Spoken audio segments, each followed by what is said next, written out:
This week on Brian Ross Investigates, the president and the Playboy Playmate. Karen McDougal says she has asked God's forgiveness and repented for what she says was her 10-month affair with a married man. Absolutely, I had to. I knew it was wrong. It was a sin in God's eyes. I repented. She was paid $150,000 to keep quiet about an affair the White House says never happened. And now she's answering our questions. Do you imagine Donald Trump has in any way repented?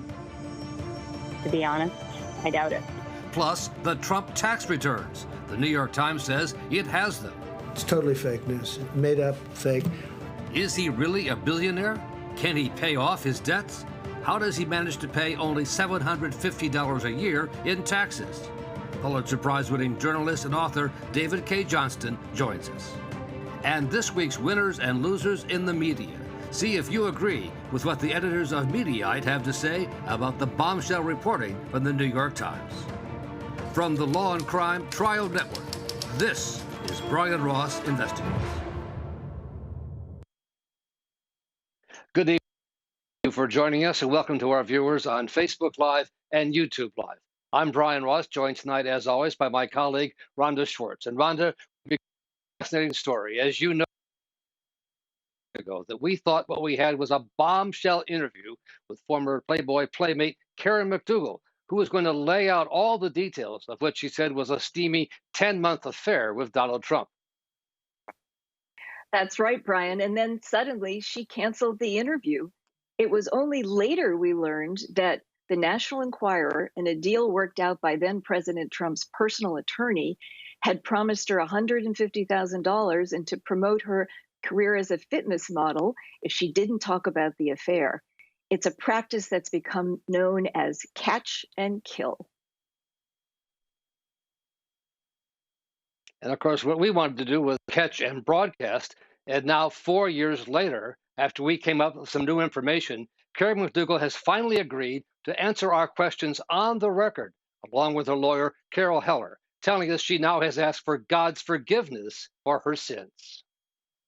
You know, God forgives. I've repented for what I've done, what I did back then with Donald. I've apologized publicly, and most importantly, I've been forgiven by Jesus. So I'm happy.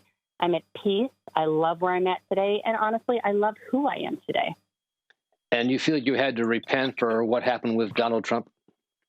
Absolutely, I had to. I knew it was wrong. It was a sin in God's eyes.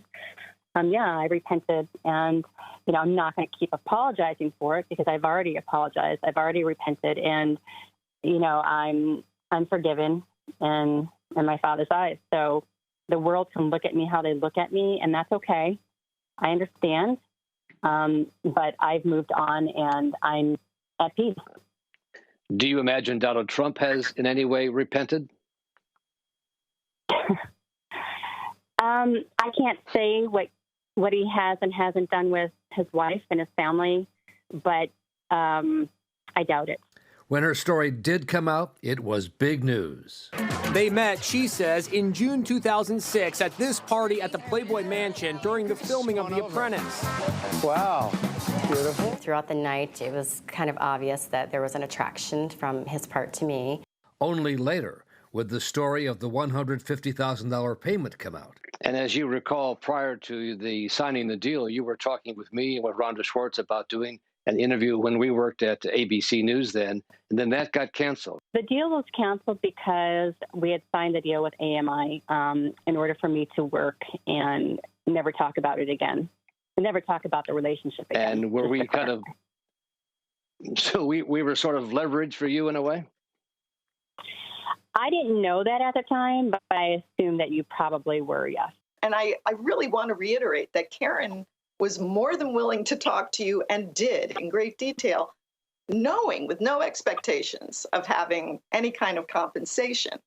And I think people should be aware of that you were not ever giving a promise to pay anything. It was going to be completely gratis. The White House has denied that Trump had a sexual relationship with Karen McDougal, but she says she kept a calendar or diary of the 10 months she was with Trump, making note of each time they had sex including one episode, she says, at Trump's New York City apartment when his wife Melania was out of town. And were you in love with him? I was back then. Am I now, which everyone has accused me of based on the last and the one and only interview I've done? No, I'm not in love with him today. Was I back then for my own personal reasons? Yes, I thought that I was. And what do you make of him today? No comments.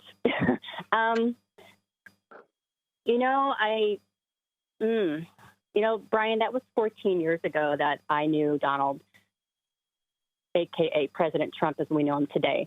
I don't think that he's the same person that I knew. I think back then he seemed much sweeter, nicer, more concerned about people's feelings. The man I personally knew was not this man that I see on TV. Now, do I disagree or agree with his policies? There are some I like and some I disapprove of greatly. And she says she later heard from people at the National Enquirer that Trump, when he was president, wanted to know if she was still interested in him. I was asked, it's all hearsay, of course, I was asked if I still cared or loved Donald. And I said, why do you ask that? And he said, well, Donald was asking somebody, does she still love me? I just laughed it off. I don't know. Yeah, no, I don't love him, but no, I just laughed off the situation. So, Karen, looking back on this 4-year saga, do you wish perhaps you had done the interview with us and called it done? I do, actually. It was a whole big ordeal. I just wish I would have come clean in the beginning, let it out, and kind of relaxed after that, because it was a kind of a nightmare for a while, in every sense of the word. And from A to Z, it was a flat out nightmare. Brian, it was very scary. I actually went into hiding for a while. Even in hiding, I had strange people follow me around, knocking at my door, different times of the day, scared to death, following me home from events, church, whatever. It was pretty scary, and it's nothing I really want to do again. If you have to tell the truth, you must tell the truth. So at the same time, it's kind of a no-win situation. You tell the truth, no good deed goes unpunished, but yet, I don't know, Brian, it's just a weird situation I got myself into. And it was just the two of us, as you know. So we weren't really backed by anyone. It was just the two of us alone. And I think we did pretty well together. Karen, are you supporting a candidate in particular this year in the presidential election? Brian, I think I'm going to support the candidate that I feel best unifies us as a country. And I'll leave it at that. All right. Well, Carol Heller and Karen McDougal, thank you so much for being with us here tonight. Thank you. Thank you. And Rhonda, one update. Last week, a federal judge threw out a defamation lawsuit that Karen had brought against Tucker Carlson and Fox News, Rhonda. That's right. And the judge said that Tucker Carlson's comments were just rhetorical hyperbole and opinionated commentary. Karen and Carol called this a victory, saying it just shows it was fake news propaganda. All right. Coming up next, Trump's taxes. The New York Times says they have them. We'll talk with Pulitzer Prize-winning journalist David K. Johnston, who's been tracking Trump's finances for years. When we come back, you're watching the Law and Crime Trial Network.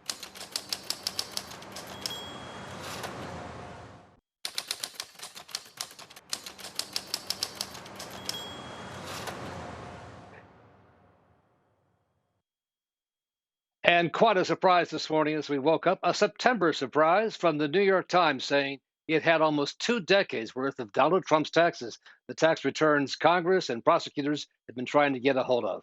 To join us to talk about that is David K. Johnston, a journalist and author of 2 great books about Donald Trump, The Making of Donald Trump, and another one, It's Even Worse Than You Think.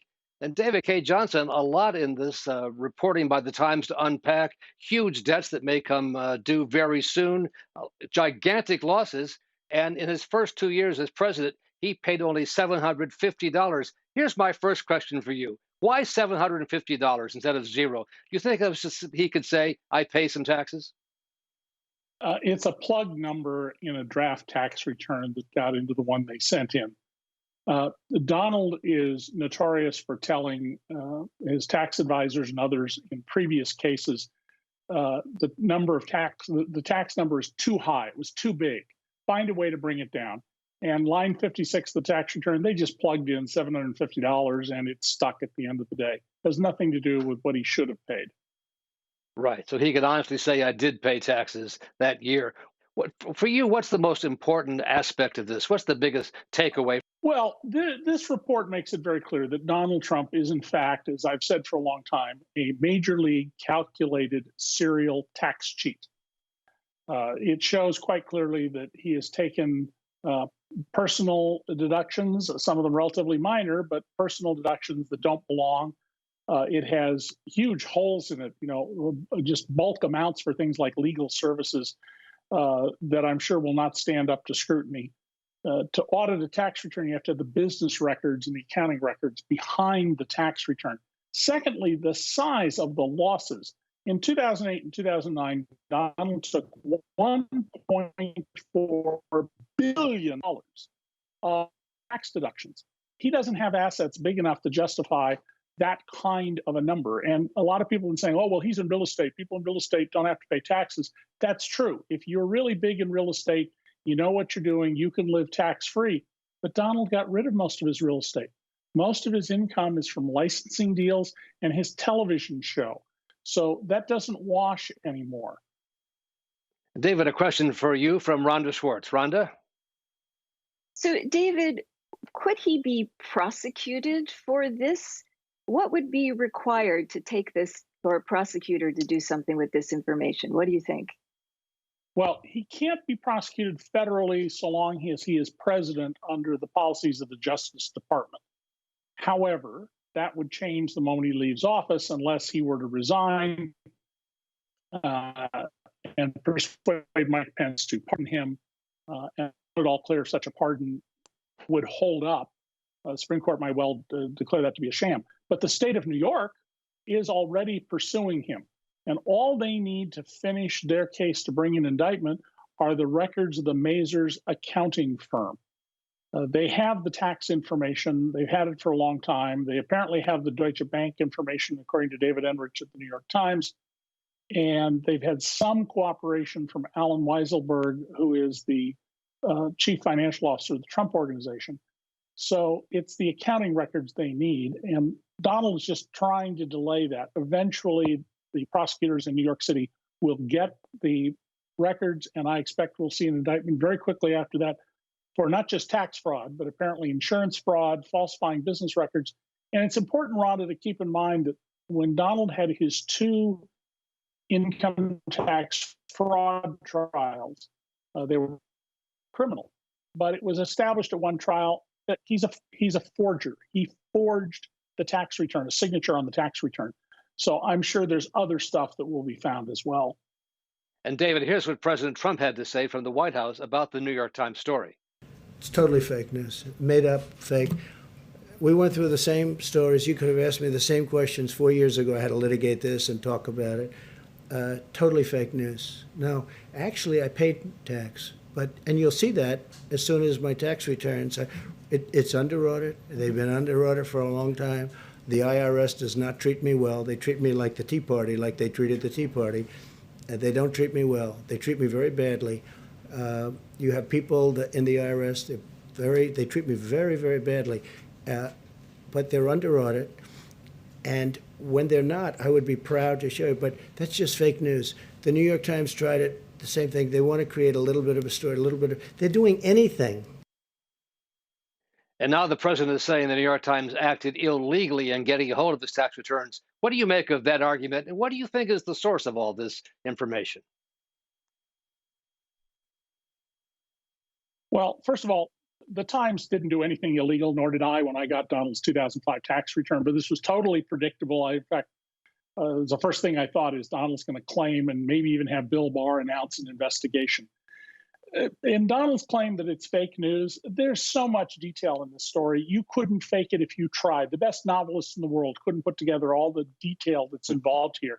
Now, when Trump says he's paid millions of dollars in taxes, Well, sure, he has employees. He pays Social Security taxes and other payroll taxes on their behalf. He has property taxes he pays. I mean, you could make that case. That's not the issue. The issue is his personal federal income tax. And with so many loans coming due in the next 2 or 3 years, hundreds of millions of dollars, is he facing bankruptcy, do you think? Donald sold all of his stocks, or virtually all of them. He sold the incredibly valuable apartments in New York City that he inherited from his father 20 years ago. And he needs cash to pay bills. There's no indication that he's got $300 million to pay the personally guaranteed loans that are coming. On the other hand, Brian, can you imagine a bank in the United States, even Deutsche Bank, regulated by the Trump administration, saying to the president, we're going to foreclose on your Doral Country Club because you haven't paid the money you owe us? And if, in fact, as there's very good reason to believe, his Deutsche Bank loans are backed on the other side by deposits from Russian criminals guaranteeing the payment of those loans, then we have a really serious national security threat to worry about here. Absolutely. The Deutsche Bank loans were really disguised loans from Russian criminals. David K. Johnston, thank you so much for joining us. Coming up next, this week's winners and losers in the media.